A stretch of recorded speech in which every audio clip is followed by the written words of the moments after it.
Hello, Lolade here from Lsahome. Today I'm going to show you how to make a simple, comfortable bed. A lot of times we get questions like, how do I make my bed properly? What should come before what? Should I place the topper before the protector? You know, questions like that. And people generally even want to have a bed that looks as good as a luxurious hotel bed. So today I'm going to show you all the steps that you need to follow to achieve that cozy, comfortable bed look. When it comes to having a comfortable bed, the first thing you want to sort out is your mattress, because if your mattress isn't comfortable, there's no way your bed is going to be comfortable, and really that's where your sleep journey begins. So if you've spent money on great sheets or even your bed frame and your mattress isn't comfortable, you're not going to have a comfortable bed. So be sure that you have a mattress that is supportive and also provides you with the right level of comfort. Today I'm using one of our Lsahome mattresses, and when you're choosing a mattress, also look out for the size. You want to be sure that the mattress fits your bed frame properly, because if you have spaces on the sides, it won't be as comfortable as it should be.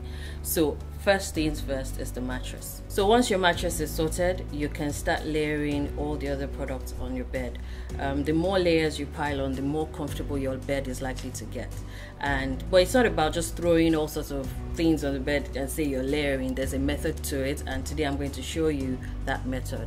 The first layer I like to put after my mattress is the mattress stopper. A mattress stopper allows your mattress to become more comfortable and also more plush. I like the way it just immediately elevates the bed. So yes, I would always use a topper on a mattress for me to achieve that comfortable look that I'm looking for. Today I'll be using our memory foam mattress stopper. Usually your mattress stopper would have either straps on the four edges or it would have elastic all around. This is to help keep it securely on the mattress so that it doesn't slip off or move around when you're sleeping. Now, one item you shouldn't joke with is your mattress protector. I mean, protect your investment. You spent a lot of money on your mattress, on your topper, and you should keep it pristine, let it last for as long as possible. And apart from that, a protector will keep away dust mites, it will keep away bugs, and even if dirt or water spills on your bed, you can be sure that your mattress will stay clean. And with a protector, you can wash as often as you need to. You don't have to take out or try to clean your mattress directly all the time. It's also good to clean your mattress, but I mean, with a protector you won't have to do that all the time. So now that our base is sorted, let's get to the bed linen. I like to use a fitted sheet. People wonder, some people say, oh, do I have to use a fitted sheet and a flat sheet? Why can't I use just one? Some people prefer one over the other. So there's always that debate, but I like to use both because it allows you to, again, back to the layering, so you can have your fitted sheet and your flat sheet on top. You can also sleep between the sheets, so that way you're between two very comfortable sheets. Another advantage of using both a fitted sheet and a flat sheet is if you maybe even if you move around or toss and turn during the night, you know that your fitted sheet will not slip off the bed. And if you don't want to use like your heavy or your duvet, you can actually just use only your flat sheet to cover yourself. So I like to use both sheets when I'm making the bed. So right after the sheet, I'm going to be using a quilt. Quilts are generally optional, but I like to put them on because it adds another layer to the overall bed look. And with your quilts as well, you can use them instead of your duvets or your comforters. They're lighter, and with the quilt you can also introduce some more texture and another color into your whole bedding scheme. Next is a duvet or the comforter. You can use either a duvet with a duvet cover, or you just go for a comforter straight away. I like to use a duvet with a duvet cover because that allows me to change the look of my room more often. I can also just take out the duvet cover and wash more frequently as opposed to washing the comforter in itself. I'm going to show you three ways you can actually fold your duvet on the bed. The first one is the single fold. With this, you just fold back one time and leave it that way. It's simple, it's easy, looks classy, it's traditional, it's good to go. The second way is the half fold. Now with this one, you fold once but all the way to the foot of the bed, and just leave it that way. It's also really nice. It's good for when you want to have a bit more room for pillows at the top of your bed.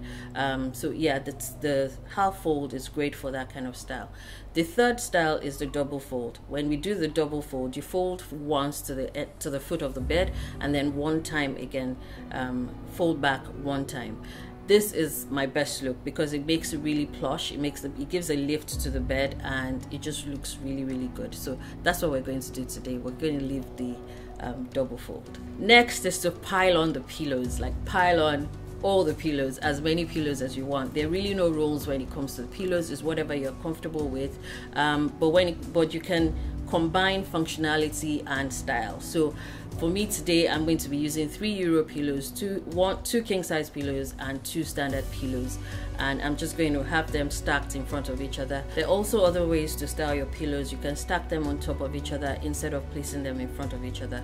When it's in front of each other, it gives a more casual, easy vibe, but when it's on top of each other, it's more formal, cleaner, you know. So really, whatever works for you, you can do either of the 2 styles. Now, once your pillows are on the bed, your bed is pretty much done, and I can assure you already super comfortable. But you know, we have to bring in a bit more jazz, you know, add on some vibes. So I'm going to be adding on some decorative pillows and a throw. This just makes the bed more alive. It makes it more interesting to look at, and you know, it just gives it a more cohesive look when you add on decorative pillows and a throw. And that's it, your bed is done. I've used white linen mostly today. You don't have to. You can achieve the same look with any color, any pattern that you want, and you know, it will still look as great. It will still be very, very comfortable. I hope you've learned a thing or two. You know, if you have any questions, please leave us a comment, and we hope to bring you more videos.